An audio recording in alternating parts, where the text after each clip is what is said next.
안녕하세요. 귀인으로 인해 극적으로 인생을 구해낼 수 있었던 40대 여자입니다. 저는 기절할 뻔했던 기가 막힌 사건을 하나 겪었었어요. 사람을 잘못 봐도 제대로 잘못 본 제 스스로가 제 인생을 꼴 뻔했죠. 그래서 전 제가 참 운도 없는 사람이라고 잠시 생각했었는데 또 다르게 생각해보니 그렇지도 않더라고요.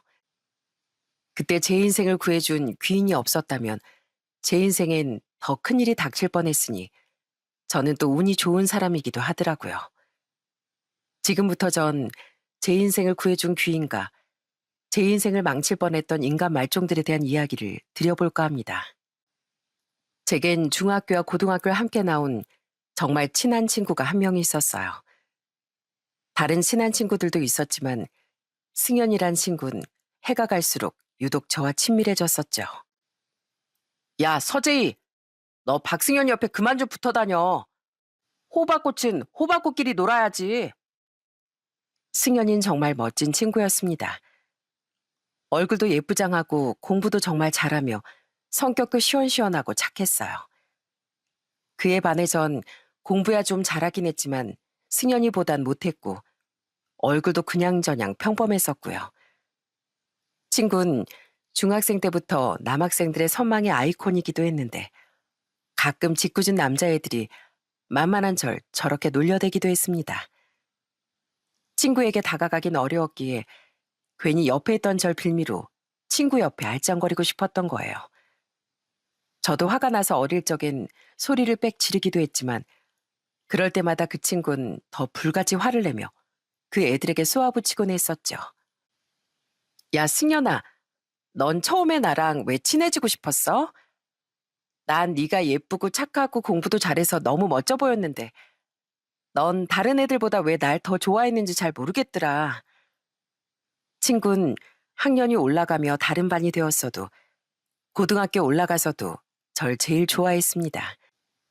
때론 질투까지 날 정도로 멋있던 친구가 대체 왜 절 저렇게 좋아해 줬는지 궁금해 한 번은 저런 질문을 한 적이 있었어요.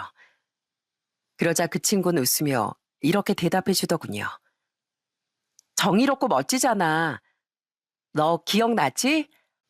우리가 친해졌던 중학교 1학년 때 왜 학기 초에 날 질투했던 여자애들이 나한테 했던 짓. 우리 부모님이 이혼하셨다는 걸 알고 아빠도 없는 애라면서 날 얼마나 비웃었어. 그때 아직 나랑 친하지도 않았던 네가 기죽어 있던 나 대신 화내줬잖아. 니들은 부모님 두 분 다 계신데 가정교육도 제대로 못 받았냐고. 그때부터 넌 내게 영웅이나 마찬가지였어. 아, 그거? 기억은 하지만 설마 그걸로 여태 나한테 고마워했었다고? 아, 좀 쑥스럽네. 친구는 이혼 가정에 대한 시선이 지금보다 훨씬 곱지 않았던 당시 국민학교 시절. 이혼 가정에서 자랐다며 친구들에게 소외까지 당했었다더군요. 그 얘기를 고등학교 시절이 돼서야 전 처음 듣게 됐고요. 친구는 중학교에 들어온 후 또 그런 놀림을 받게 됐을 때 잔뜩 위축된 상태였다고 합니다. 그런데 친하지도 않았던 제가 자신의 편을 처음으로 들어주자 너무 고마웠다네요. 그렇게 우리의 우정은 해가 갈수록 두터워졌습니다. 우린 서로의 집에도 자주 놀러 갔었어요. 저희 부모님도 두 남동생도 예쁘고 착했던 친구를 항상 반겨주었고 혼자 힘들게 친구를 키워주신 친구의 어머니도 늘 절 두 팔 벌려 환영해 주셨죠. 아줌만, 우리 제이한테 항상 고마워. 우리 승연이랑 잘 지내줘서 착하고 싹싹한 우리 제이 아줌마가 확 작은 딸 삼아버릴까? 인자하고 상냥하신 친구의 어머니가 전 참 좋았습니다. 그렇게 친하게 지냈던 친구는 열심히 공부한 끝에 서울의 법대에 입학했어요. 저도 열심히 공부해 서울의 한 대학에 들어가며 우린 사이좋게 서울로 상경했죠. 비록 학교끼리 거리가 있어 함께 자취하지 못했지만 그래도 우린 낯선 서울에서 자주 만나며 많이 의지를 했었습니다. 난 어릴 적부터 꿈이 법조인이 되는 거였어. 알지? 우리 엄마 아빠랑 할머니한테 시집살이 엄청 당하다 재산 분할도 양육비도 제대로 못 받고 쫓겨나신 거. 우리 엄마처럼 무지하고 힘없는 사회 약자들, 특히 여자들을 도와주는 변호사가 되고 싶었어, 난. 어머니의 불행을 보고 자랐던 친구는 변호사의 꿈을 이루기 위해 정말 열심히 공부하더군요. 법대 졸업한 뒤 친구는 고시촌에 틀어박혀 사법고시 준비에 집중했죠. 당시 졸업 후 서울의 회사에 취업해 직장인이 됐던 전 그런 친구를 자주 챙겨주었습니다. 야, 너 맨날 라면만 먹고 살지? 너 건강 망가지면 변호사고 뭐고 아무 소용 없어지는 거야. 자기 몸도 못 챙기고 골골대는 변호사한테 누가 의뢰를 하냐? 다음 주에 또 해다 줄 테니까 반찬 잘 챙겨 먹어. 밥만 해 먹으면 되잖아. 너 건강이 제일 큰 재산이다. 다음 주에 왔는데 반찬 그대로 남겼으면 바로 너희 어머니한테 전화해서 이를 거야. 너 몸 축내면서 공부한다고. 야, 승연아, 너 그 구멍 난 옷 좀 버려. 거지가 친구하자고 하겠네. 됐어. 학원하고 집만 왔다 갔다 하는데 무슨 옷을 사. 친구의 어머니도 사정이 좋지 않은 걸 알았던 터라 저라도 친구를 살펴주고 싶더라고요. 전 친구의 쪽방에 찾아가 반찬도 냉장고에 잔뜩 넣어주고 절대 돈은 받지 않던 친구에게 옷을 사다 주는 등 힘든 처지의 친구를 많이 도와줬었죠. 워낙 어릴 적부터 친했던 친구였으니 제 자매 같은 느낌이 들어 더 신경이 쓰였던 것 같아요. 친구는 대학을 졸업한 지 3년 뒤 드디어 고시 합격해 변호사가 됐습니다. 친구가 합격한 날 전 삼겹살집에 데려가 친구에게 축하 파티를 열어줬어요. 그날 취기가 얼큰하게 올랐던 친구는 절 부둥켜 안고 꺼이꺼이 울었죠. 제이, 네가 아니었으면 나 정말 힘들었을 거야. 이 은혜는 내가 두고두고 갚을게. 야, 갚긴 뭘 갚아. 너 너희 어머니한테나 효도하면서 살아. 내가 뭐 대단한 걸 해줬다고. 그 뒤 고향에 남아 계시던 친구의 어머니는 절 집으로 초대해 성대한 식사를 대접해 주셨어요. 너무 고맙다면서요. 친구 또한 제게 선물도 자주 사주고 함께 식사라도 하는 날엔 절대 밥값을 못 내게 하는 등 제게 고마움을 갚으려 애를 쓰더라고요. 시간이 흐르며 우린 전보다 얼굴을 많이 못 보게 됐습니다. 변호사로서의 능력을 인정받으며 승연이는 점점 바빠졌고 저도 이직을 하며 출장도 잦고 일도 바빠져 자주 만나지 못하게 된 거죠. 그래도 우린 1년에 서너 번은 꼭 만나 밥을 먹고 안부를 물으며 술도 한잔하곤 했어요. 그렇게 시간이 흘러 친구는 나이 36에 저보다 먼저 결혼을 했습니다. 전 연습에 연습을 거듭해 친구의 결혼식에서 축가도 불러줬어요. 제 노래를 듣던 친구의 눈에서 또르르 눈물이 떨어지는데 저도 목이 메어 혼이 났었죠. 친구는 의사나 변호사 같은 고위험봉자가 아닌 평범한 형사와 결혼했습니다. 얼굴이야 결혼식장에서 봤었지만 이후 친구의 초대로 집들이 갔던 날, 전 친구의 남편을 제대로 소개받았어요. 그전에 서로 바빠 미리 소개를 받을 시간이 없었거든요. 집사람한테 제이 씨에 대한 얘기 정말 많이 들었어요. 은인과도 같은 고마운 친구라고요. 그래서 제가 얼마나 뵙고 싶었는지 모릅니다. 그날 보니 친구의 남편은 정말 착하고 반듯한 사람이더군요. 참 친구와 잘 어울리는 짝이라고 생각했죠.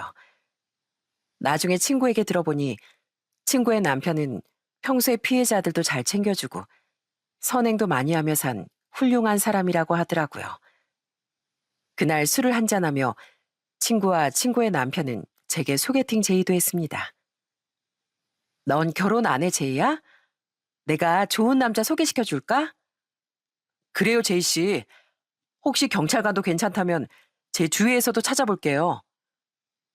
하지만 전 웃으며 거절했었어요. 전 20대 후반 시절부터 34살까지 만났던 남자친구와 남자친구의 해외 이민 문제로 이별했었거든요. 그 사람은 그 나라에 좋은 기회를 얻어 이직하게 됐었는데 제가 자신과 함께 그 나라로 이민해 살길 바랬었어요. 하지만 전 한국에서의 모든 걸 포기하고 그 낯선 나라에서 살긴 두렵더라고요. 그렇게 우린 현실 앞에서 이별을 했었죠. 그렇게 헤어지긴 했었지만 제가 많이 좋아했던 사람이었는지라 이별의 후유증이 참 오래 가더라고요. 그래서 친구들이 다 결혼할 때 전 여전히 아직 누군가를 만날 생각이 없었습니다.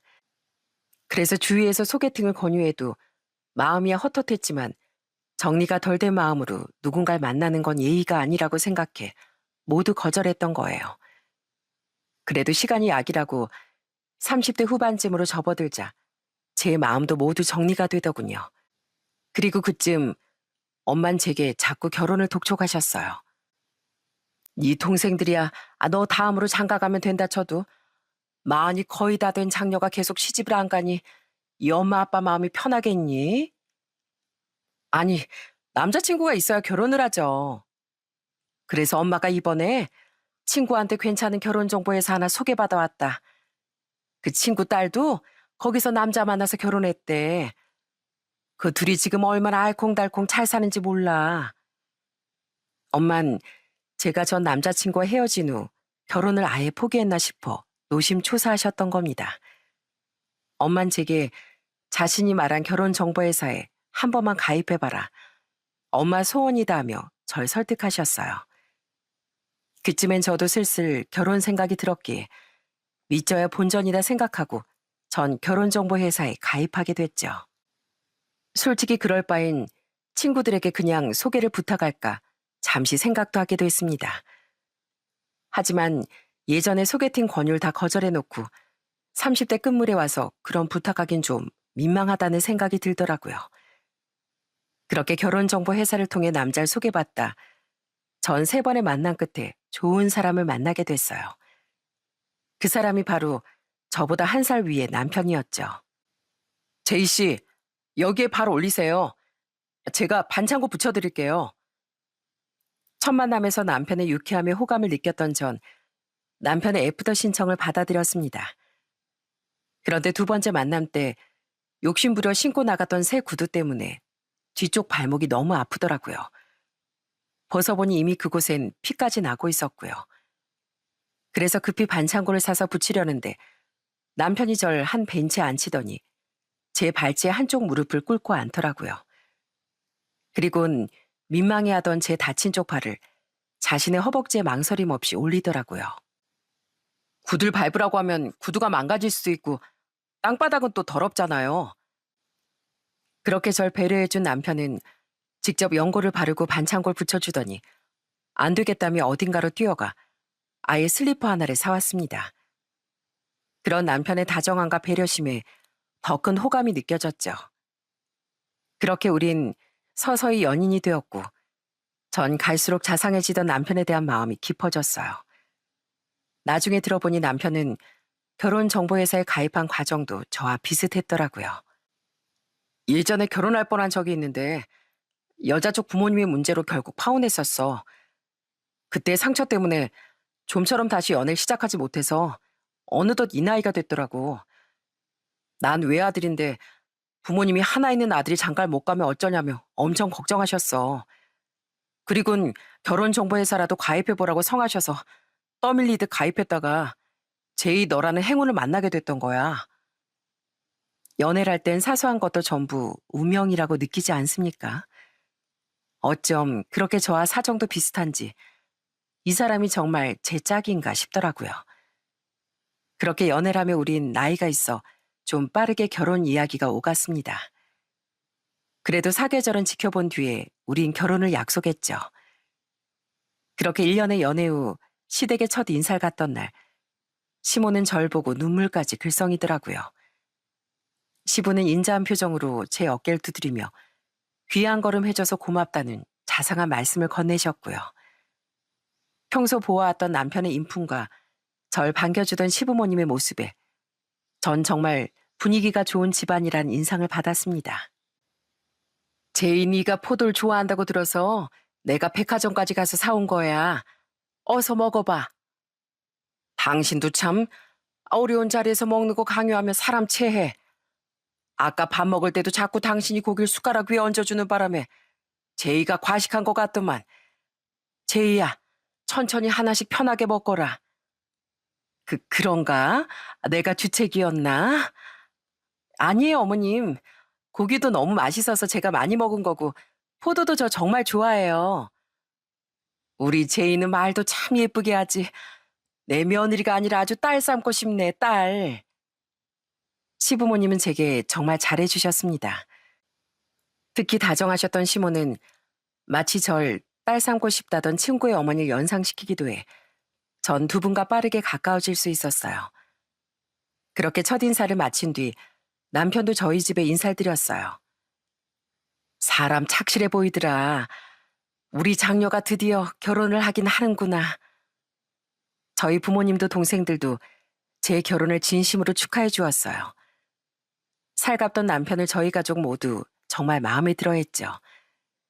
이후 상견례도 화기애애한 분위기로 마무리되며 우리의 결혼식은 빠르게 진행됐어요.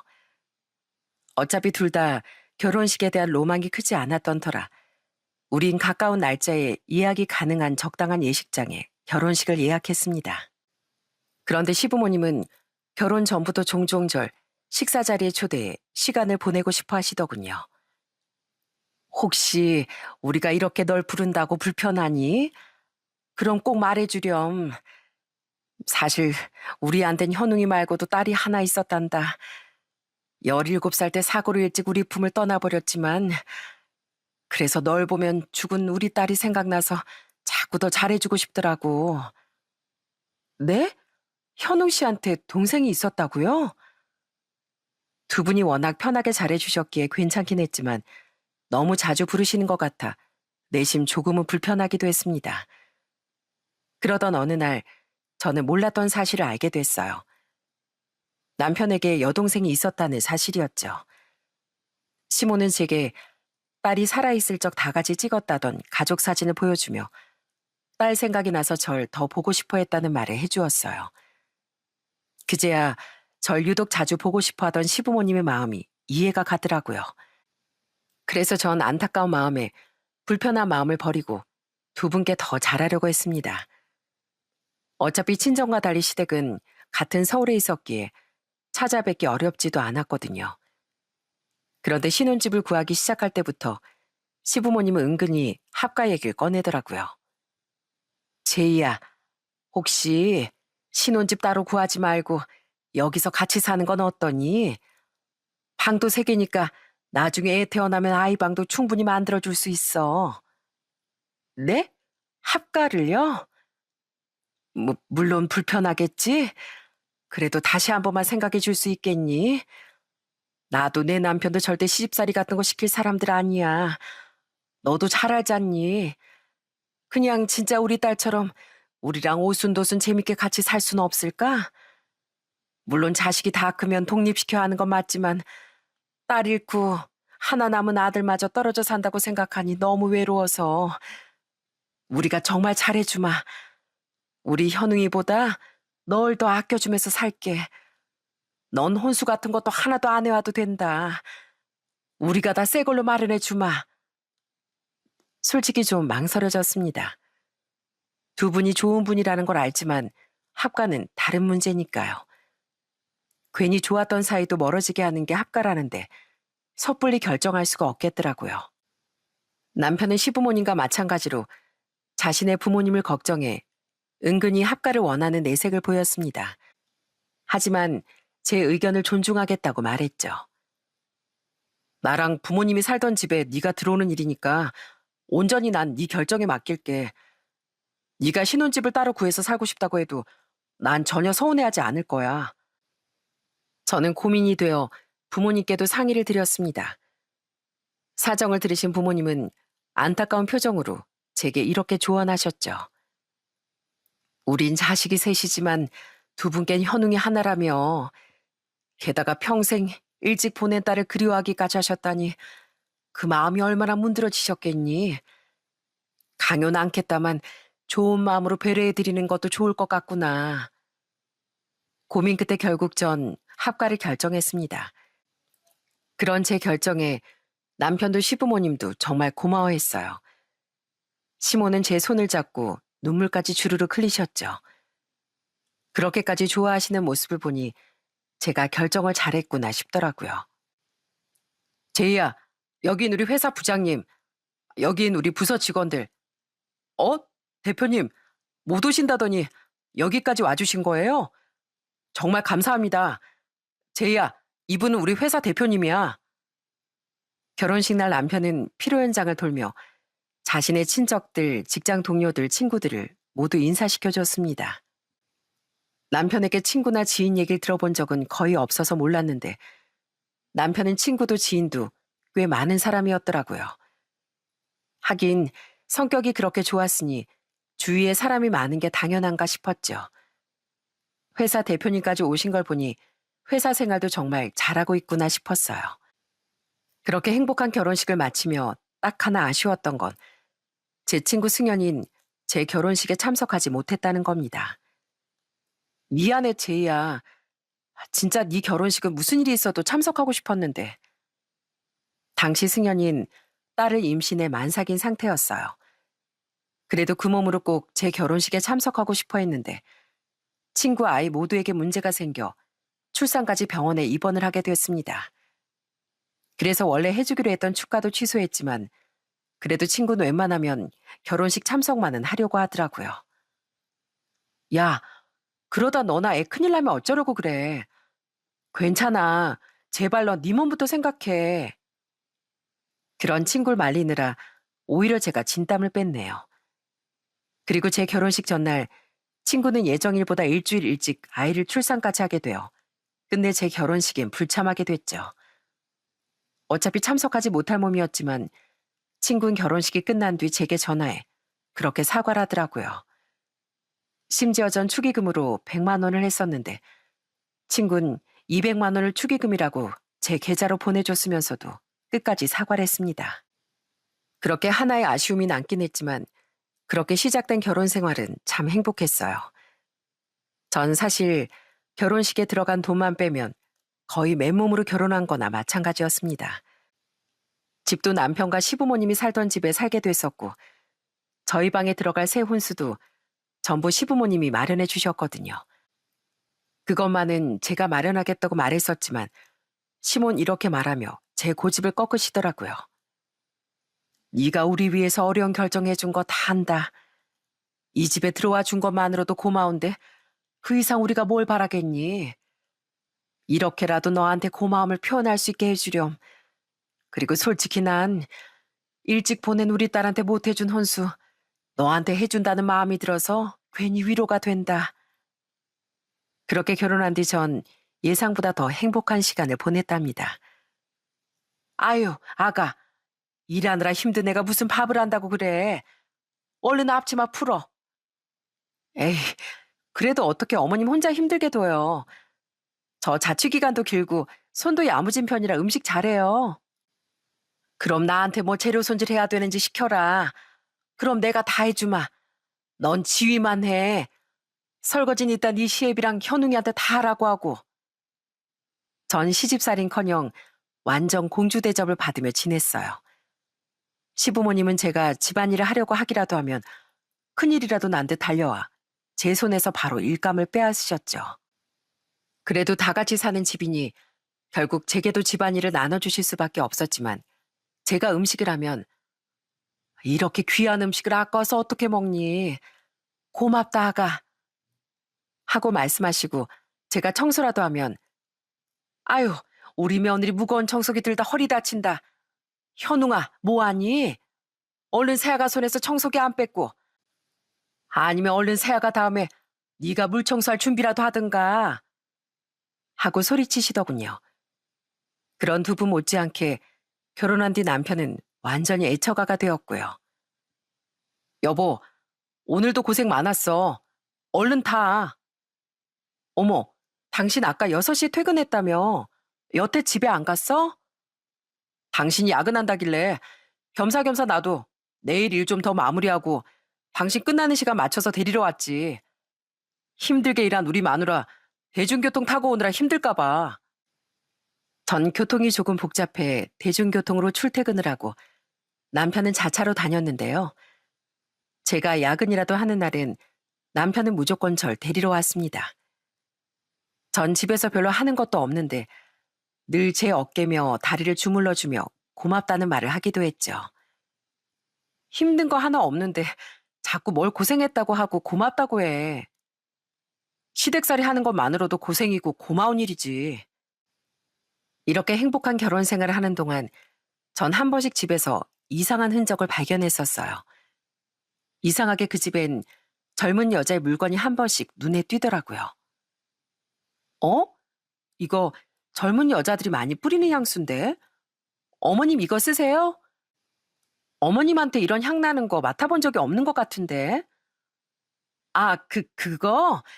우리 조카가 놀러 왔다가 두고 간 거야. 조카요?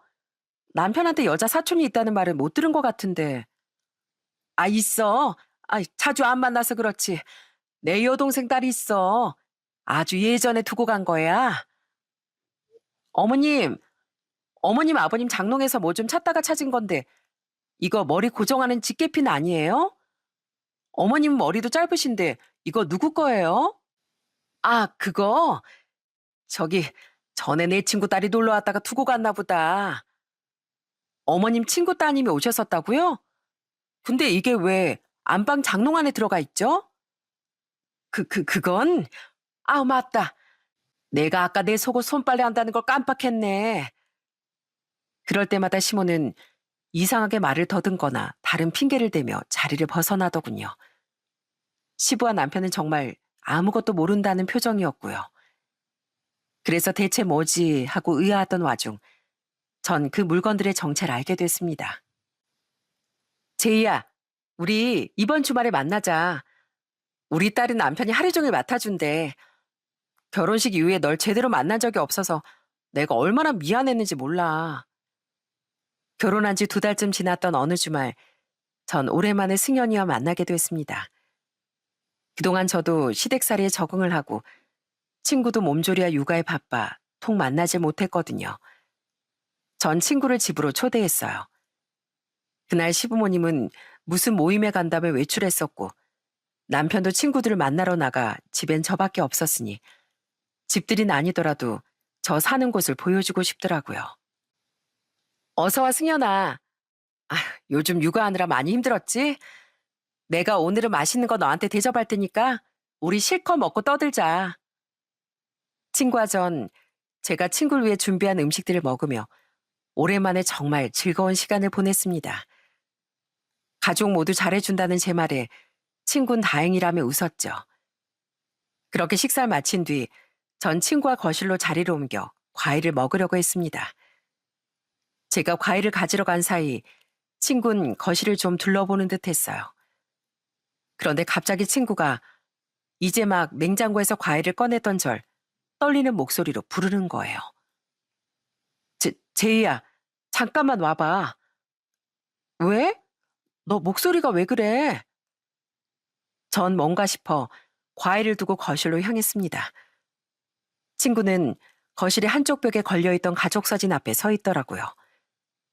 제 결혼식 때 신부 대기실에서 남편과 저 시부모님 넷이 찍었던 사진이었죠. 친구는 그 사진을 손가락으로 가리키며 제게 영문 모를 말을 하더라고요. 이 사람들이 네 남편, 네 시부모님 맞아? 맞아. 왜, 뭐 아는 사람이라도 있어? 너 표정이 왜 그래? 제이야, 내 말 잘 들어? 너 이유 불문하고 당장 이혼해. 이 집 사람들 정말 인간도 아닌 사람들이야. 내가 똑똑히 기억해. 뭐? 너 갑자기 그게 무슨 말이야? 우리 가족을 네가 다 안다고? 친구의 경악스러운 말에 정말 어리둥절하더라고요. 친구는 제 남편과 시부모가 악마 같은 사람들이라며 제게 대뜸 이혼을 하라고 말하는 겁니다. 절대 허튼 소리를 하는 친구가 아니었기에 전 우선 친구의 말을 들어봤어요. 그리고 친구의 입에서 나온 진실은 정말 소름 끼치기 이를 데가 없었습니다. 너, 네 남편 한 번 이혼한 사람이라는 건 알고 있었어? 뭐? 아니, 그냥 전에 한 번 파혼한 적만 있었다고 했는데. 파혼은 무슨. 나 4년 전에 이 사람 전처 변호사로 선임됐었어. 내가 이 남자랑 그 전처 이혼 소송을 맡았었다고. 이놈하고 이놈 부모, 특히 이 시모란 사람이 정말 악질이었다니까. 오죽했으면 내가 얼굴까지 똑똑히 기억하니. 내가 왜 네 청첩장 받았을 때 이름을 보고 별 생각을 못했었지? 얼굴은 이렇게 확실하게 기억나는데. 네 남편 이름이 이현웅 맞았지? 친구는 청첩장으로 스치듯 봤던 제 남편의 이름을 바로 기억해내더군요. 정말 소름이 돋았습니다. 그러니까 제 남편은 초혼이 아니라 한 번 이혼한 사람이었던 거예요. 남편 전처의 법정 대리인이었다던 친구는 그때 일을 떠올리며 치를 떨었어요. 그때 내 의뢰인도 너처럼 처음부터 합갈해서 살았었대. 그리고 처음 한 1년은 네가 한 말처럼 다들 엄청 잘해줬다고 하더라고. 너 이 사람들이 혹시 죽은 딸 얘기는 안 했어? 했어. 역시 그 사람들한테 딸이 있던 건 정말이었던 것 같은데 내 의뢰인한테 너한테랑 똑같이 딸 생각이 난다면서 그렇게 합가를 제안하고 잘해줬었대. 그렇게 자기들을 믿게 만든 뒤에 서서히 가스라이팅을 하기 시작했다더라. 그런데 원래는 안 그랬던 사람들이니까 그 의뢰인은 자기도 모르게 점점 세뇌됐던 거야. 가스라이팅이 그렇게 무서운 거더라고. 친구의 말로 시모는 서서히 남편의 전처에게 시집살이를 시키기 시작했다더군요. 내가 전에 해줄 거 다 해줬으니 이젠 효부 노릇을 좀 해도 되지 않겠냐며 서서히 독박 집안일을 시키고 윽박지르며 나중에 나에 아파도 병원도 못 가게 했다고 하더군요. 그냥 당장 뛰쳐나왔으면 되지 그걸 참고 살았다고? 그 사람도 배울 만큼 배우고 직업도 괜찮은 사람이었어. 그런데 가족 셋이 합세해서 네가 이해심이 없는 거다. 우리가 그렇게 잘해줬는데 은혜도 모르는 거다. 이혼한다고 하면 네 홀어머니가 얼마나 상처받으시겠냐. 그 정도 누워서 좀 쉬면 낫는다. 이렇게 엄청 가스라이팅을 당했던 거야. 진짜 그건 안 당해보면 얼마나 사람을 무너지게 만드는지 모르는 거더라고. 그때 그 전처는 급성 복막염이었다고 합니다. 뒤늦게 구급차를 불러 병원으로 옮겨지긴 했지만 정말 큰일 날 뻔했다고 하더라고요. 그렇게 그 집안의 꼭두각시가 되어가던 전처는 남편과 시부모에게 돈까지 잔뜩 뜯겼다더군요. 신용 등급이 이혼웅 저놈을 만나기 전엔 그렇게 높았는데 이혼할 당신 신용 불량자가 안 된 게 용할 지경이었어. 그 사람들 교묘하게 내 의뢰인이 가지고 있던 돈도 다 뜯어가고 대출도 그렇게 받게 했대. 게다가 그 의뢰인 명의로 이현웅 저 자식이 사업까지 벌렸었어. 그리고 세금은 다 내 의뢰인이 내게 했었고. 그럴 수가. 어디 그뿐이게? 저놈 점점 바람도 상습으로 피웠다더라. 특히 유흥주점을 그렇게 좋아했대. 제일 악질은 저 시무란 사람이었어. 의뢰인은 알고 보니 불임이었는데 애도 못 낳는 불량품이 계집질도 이해 못해주면 혀를 깨물어야 한다면서 그렇게 마음에 상처를 줬다더라. 그러니까 결국 의뢰인은 가장 큰 약점이었던 불임 때문에 더 위축돼서 더 그들의 손에 휘둘렸었던 거야. 남편의 전처는 처음엔 내가 뭘 잘못해서 가족들이 변한 거겠지. 내가 애를 못 낳아서 다들 화가 난 거겠지 하며 그렇게 스스로를 자책했다고 해요. 그러다 서서히 정신이 들어 결국 그 집을 뛰쳐나와 변호사던 제 친구와 연이 닿았던 거라고 하더라고요. 듣는 나도 정말 속이 뒤집어져서 나 정말 최선을 다해 그 사람 도왔었어. 이혼 소송이 마무리될 때까지 거의 1년이란 시간이 걸렸지. 진짜 우라통이 터지더라. 결국엔 재산 분할도 어느 정도 받고 정신적 위자료도 다 받아내긴 했는데 그래도 그 의뢰인한테 남은 피해는 막심했지. 친구는 법정에서 남편과 재판에 참석했던 시부모의 얼굴도 모두 봐서 기억을 다 하고 있었다고 해요. 특히 세 사람은 제 친구를 따라 나와 그렇게 진상까지 피웠다고 하네요. 당신 뭐 제대로 확인은 하고 나랑 우리 부모님을 이딴 식으로 몰아가는 거야? 우린 저 여자한테 잘해준 죄밖에 없어. 물론 내 아내가 상처를 받았을 수도 있지만 그건 그냥 우리가 실수한 거지. 뭐 당신은 실수 안 하고 살아? 내 말이 그 말이다. 여자가 무슨 변호사야? 네가 변호사면 다야? 무슨 말도 안 되는 말로 우리한테 돈을 뜯어가려고 들어? 변호사란 것들은 죄다 말만 번지르르한 사기꾼인 거 모를 줄 알고? 이런 일이 있었기에 제 친구는 사진을 보자마자 그들의 얼굴을 바로 알아봤던 겁니다. 정말 소름이 돋더라고요. 찬물을 2컵이나 마신 뒤에야 놀란 가슴을 진정시켰던 전 당장 헤어지라며 난리였던 친구에게 말했어요. 우선 내가 알아서 할게. 얘기해줘서 정말 고마워, 승연아. 아니야, 내가 도와줄게. 그 인간들 진짜 보통이 아니라니까. 너 이혼한다고 할 때 내가 옆에 있을게. 다들 나보면 기절할걸? 내 얼굴 분명 알아볼 거야. 너한테 오리발 내밀 엄두도 못 낼 거야. 그래도 네가 나한테 자기들 정체를 말해준 걸 알고 너한테 보복이라도 하면 어떡해. 너 모르니? 내 남편 형사야, 형사. 친구는 가족들이 돌아올 때까지 제 옆에 있겠다고 말하더군요. 그래도 전 이미 고마운 진실을 말해줬던 친구를 더는 말려들게 하고 싶지 않아 우선 돌려보냈습니다. 그리고 마음을 단단히 먹은 뒤 저녁에 집으로 돌아온 시부모와 남편에게 굳은 표정으로 말했어요. 저 이혼하고 이 집에서 나가겠습니다. 아니, 혼인신고도 안 했으니 이혼도 아니네요. 우리 그만 헤어져. 뭐? 아니, 그게 대체 무슨 소리냐? 여보, 갑자기 헤어지겠다니 왜 그래? 전 황당해하던 그들에게 친구의 이야기는 쏙 빼고 제가 모든 진실을 알게 됐다고 말했습니다. 당신 상습적 바람에 유흥해 전차한테 돈도 그렇게 뜯어냈다며? 어머님, 아버님, 아니, 그쪽들은 그렇게 그 여자 가스라이팅해서 사람을 부려먹고 서럽게 만들었다면서요? 제가 어떻게 알게 됐냐는 중요하지 않은 것 같으니 설명하지 않겠습니다. 이건 명백한 사기 결혼이에요. 아니, 대체 어디서 그런 얘기를 들은 거야? 여보, 나 이현웅이야. 나 몰라? 내가 왜 그런 짓을 해?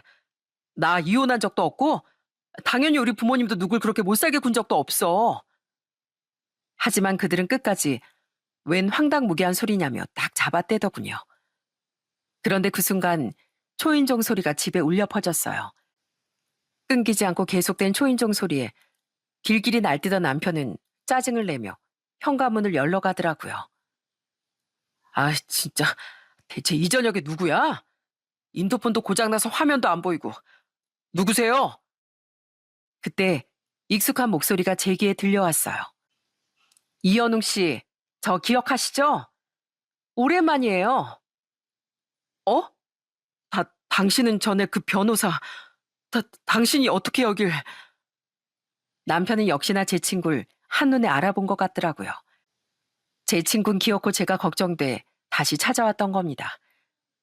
놀라서 그쪽을 바라보니 친구는 당황한 나머지 뒷걸음질을 치던 남편을 따라 집으로 들어오더군요. 심지어 그 뒤엔 친구의 남편까지 함께더라고요. 친구는 듬직하게도 혹시 모를 상황에 대비해 자신의 남편까지 데려온 것 같았어요. 그리고 친구의 얼굴을 보자 시부모도 경악을 금치 못하더군요. 넌... 네, 다들 절 기억하시네요. 오늘은 변호사가 아니라 제 친구 제이의 가장 친한 친구로서 이렇게 인사드립니다. 뭐? 아가, 그럼 우리 정체를 다 말해줬다던 사람이 바로 저 변호사였어? 이미 제 친구가 헤어지자는 말 한 뒤였나요? 그럼 제가 타이밍 맞춰서 잘 왔네요. 네, 제가 오늘 이 집에 놀러 오기로 했다던 제이 친구고 가족 사진을 보자마자 당신들 정체 다 말해줬어요. 한 여자 인생을 무너뜨린 당신들이 얼마나 끔찍한 인간들이었는지요. 친구는 위풍당당하게 그들에게 소리치더군요. 전 이미 숨기긴 틀렸다 싶어 경악을 금치 못했던 그들을 똑바로 노려보며 말했어요. 보셨죠? 당신도 봤지? 이젠 더 오리발 내밀 구석도 없다는 거. 내가 그렇게 호구로 보였니? 그래서 네 전처한테처럼 잘해주다가 나중에 내 돈이든 뭐든 다 뜯어갈 생각이었지? 아니, 그게... 하기 뭘 묻겠어. 금수만도 못한 사기꾼들한테. 당신들 잘 들어. 다른 사람 눈에 눈물 내면 당신들 눈에 피눈물이 흐르는 법이야. 이 천벌받을 인간들아. 난 네 전철한 사람을 전혀 모르지만 같은 여자로서 당신 같은 사람들 절대 용서 못해. 게다가 내 인생까지 말아먹으려 들었다 이거지? 아니 여보. 뭔가 상황이 좀 그렇긴 한데 난 당신만은 정말 좋아했어. 그 전처한테와는 전혀 다른 마음이었다고. 우리 부모님도 당신을 진심으로 아끼셨어. 그래, 맞다, 아가. 진심 같은 소리 하고 있네. 애초에 이혼 사실 숨긴 자체가 날 속인 건데 어디서 끝까지 거짓말이야?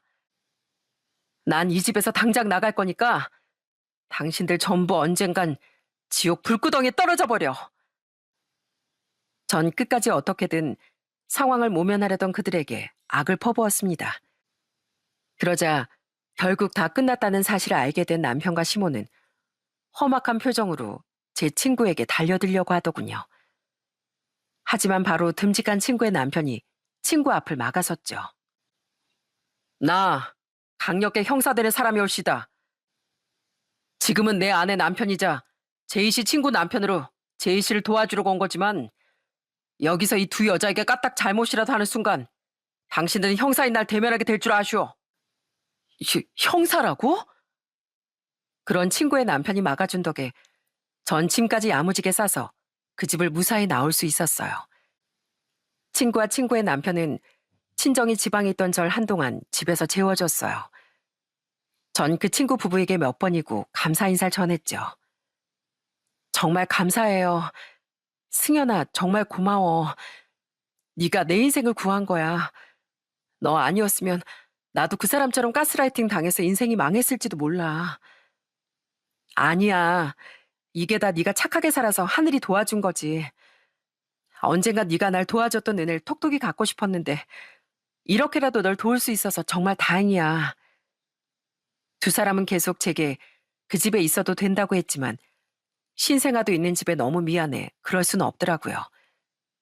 전 최대한 빨리 단기 월세집을 구해 우선 친구의 집에서 나왔어요. 그리고 친정 부모님께 모든 사실을 말씀드렸더니 아빤 화를 참지 못하고 서울까지 쫓아 올라오셨어요. 친정에서 함께 살고 있던 제 두 동생까지 동행했어요. 아빤 도저히 화를 참을 수가 없다며 그놈의 직장을 찾아가 뒤집어 놓으려고 하셨던 거예요.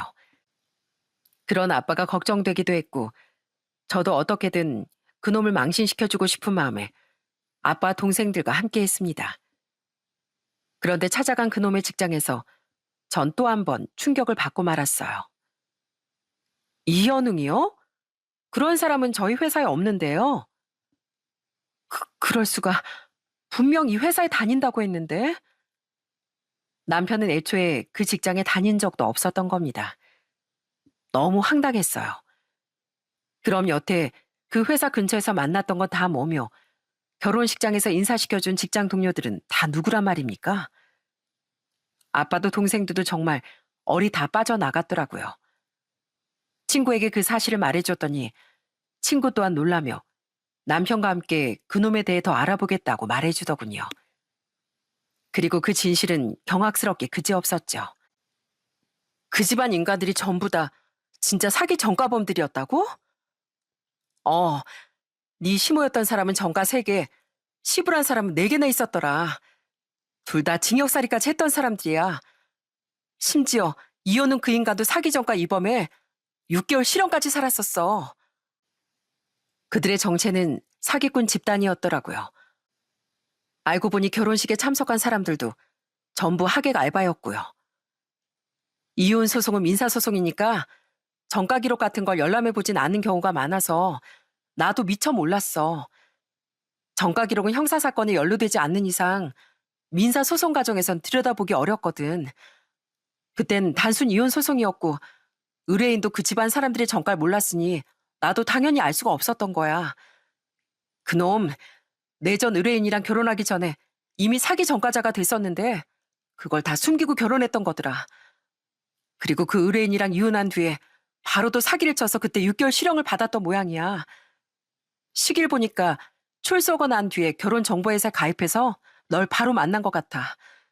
진짜 무서운 인간들이었어. 완전히 가족 사기단이었어요. 그들은 완전히 작정하고 절 속여 절 그놈의 전처처럼 유혹만 해먹으려던 거였죠. 너무 기가 막혀 전 바로 그놈에게 전화를 걸었어요. 그리곤 그놈의 말은 듣지도 않고 온갖 욕설은 다 퍼부어 주었습니다. 야, 너네 가족 전부 다 사기 전과범들이라며? 너 그 직장은 다닌 적도 없었더라? 야, 이 하늘 무서운 줄 모르는 인간들아. 니들 언젠가 곱게는 눈도 못 감을 거야. 내가 아니라 다른 사람이 걸렸으면 그 사람 인생은 또 어떻게 됐겠어? 남한테 해만 끼치고 살 거면 애초에 왜 태어났냐, 이 썩을 것들아. 너 내가 정말 가만히 안 놔둘 줄 알아. 완전히 사기 결혼을 당했던 전 그놈에게 위자료 소송을 걸었습니다. 친구가 자처해서 제 소송을 맡아줬죠. 안 받겠다는 걸 미안해서 안 된다며 전 수임료도 다 챙겨줬어요. 사기로 고소를 하고도 싶었지만 제가 금전적으로 아직 피해본 게 없어 사기 입증은 힘든 상황이었죠. 그래서 위자료라도 받아내고 싶었던 겁니다. 다행히 아직 혼인신고를 하지 않은 상태라 이혼 소송까진 가지 않아도 됐었지만 위자료는 충분히 받아낼 수 있었으니까요. 그리고 전 그 결혼정보회사도 찾아가서 따졌습니다. 어떻게든 회원만 늘리면 된다 이겁니까? 적어도 기본적인 신원은 확인하고 가입을 시켰어야죠. 어떻게 직장도 허위고 정가자기까지 한 인간을 나한테 소개시켜줘요? 당신들한테 책임감도 없어요? 우린 몰라요. 우리도 다 인증까지 받았었다고요. 작정하고 속인 그놈이 잘못이죠. 황당하게도 회사는 처음엔 무조건 발뺌을 하려고 들었습니다. 하지만 제가 계속 민원을 제기하자 결국 제가 그 회사에 가입할 때 냈던 돈을 전부 환불해줬어요. 하지만 처음에 계속 발뺌했던 게 괘씸해 전 환불과는 별개로 손해배상 소송까지 걸었죠. 그 결과 전 소액이나마 그들에게 배상금도 받아낼 수 있었어요. 물론 철저하고 정직한 곳도 많겠지만 이렇게 요즘엔 제대로 확인도 하지 않는 이상한 결혼정보회사도 많은 것 같더라고요. 또한 전 그놈에게 위자료도 1,000만 원을 받아낼 수 있었습니다. 그리고 듣기론 그 결혼정보회사에서 그놈에게 또 손해배상 소송을 건 모양이었어요. 그놈은 결국 패소해 그 회사 측에도 돈을 물어줘야 했다고 하더라고요. 법원에서 마주쳤을 때 그놈은 친구에게 원망을 퍼붓기도 하더군요. 그놈 부모는 그놈 옆에서 이를 바득바득 알고 있었죠. 친구는 그런 그들에게 이렇게 쏘아붙였어요. 도대체 우리랑 무슨 악연이 있길래 이러는 거야? 악연? 법주인이 돼서 너 같은 놈들 참교육하는 건 마땅한 의무야. 이 사회 악 같은 인간들아. 언젠가 법정에서 또 보게 되면 그때도 절대 가만 안 둘 줄 알아. 이후 전 친구 부부에게 밥도 사고 정말 좋은 아이 유모차도 하나 사줬습니다. 제 인생을 구해준 고마운 친구에게 뭐든 못해줄 게 없었죠. 전 지금은 다시 일상생활로 들어와 직장 생활을 하고 있어요. 대출을 껴서 경기도권에 작은 아파트도 사서 거주하며 전 과거의 상처를 치유해가고 있답니다. 엄만 괜히 자신이 결혼을 종용해 제 인생을 망친 것 같다며 아직까지 미안해하고 계십니다. 전 그런 엄마에게 이렇게 말씀드렸죠. 그만 미안해하세요, 엄마. 어쨌든 제 스스로 결정했던 결혼이었으니까 탓해도 저 자신을 탓할 일이에요. 더 늦기 전에 그 사기꾼 소굴에서 빠져나올 수 있었으니까 그걸로 됐어요. 솔직히 그 일로 인한 충격이 아직 가시지 않아 전 한동안은 결혼 생각은 하지 못할 것 같습니다. 제 첫째 동생은 몇 달 전 결혼을 했는데 제 동생만은 저와 다르게 쭉 행복한 결혼 생활을 했으면 하는 바람이에요. 비록 이런 큰 아픔을 겪긴 했지만 그렇다고 자괴감에 빠져 앞으로를 계속 살 생각은 없습니다. 이미 다 지나간 일이고 결혼이 아니어도 찾고자 하면 행복할 거리가 이 세상엔 무궁무진하니까요. 그런 인간들 때문에 분노나 자책에 빠져 살기엔 인생이 너무 아깝잖아요. 그 사기꾼들의 근황은 지금은 전혀 알지 못합니다. 소름이 끼쳐 알고 싶지조차 않지만 제발 그들에게 천벌이 내려 또 다른 피해자 만들지 못하게 됐으면 싶습니다.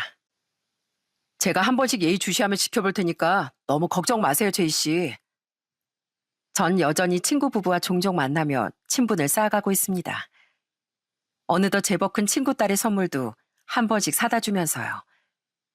친구 부부는 선물 좀 그만 사오라고 성하지만 제 인생을 구해준 이들에게 전 앞으로도 평생 은혜를 갚으며 살아가려고 해요. 여러분, 너무도 흉흉한 일이 많은 요즘 세상에 전 저와 같은 경우도 있다는 사실을 알리고 싶어 이 사연을 신청하게 되었어요. 이 사연 채널엔 결혼과 관련된 무시무시한 사안이 많이 있는 것 같던데 그런 걸 보면 혼전의 어느 정도의 정보 확인은 필수가 되어가는 것 같습니다. 참 씁쓸한 일이죠. 그래도 당한 뒤 후회하는 일보단 철저해서 나쁠 건 없으니 모두 중요한 경사를 앞두고 있다면 조금은 신중하시길 바랍니다. 그럼 전 여기서 이만 제 사연을 마쳐볼게요. 들어주셔서 정말 감사합니다.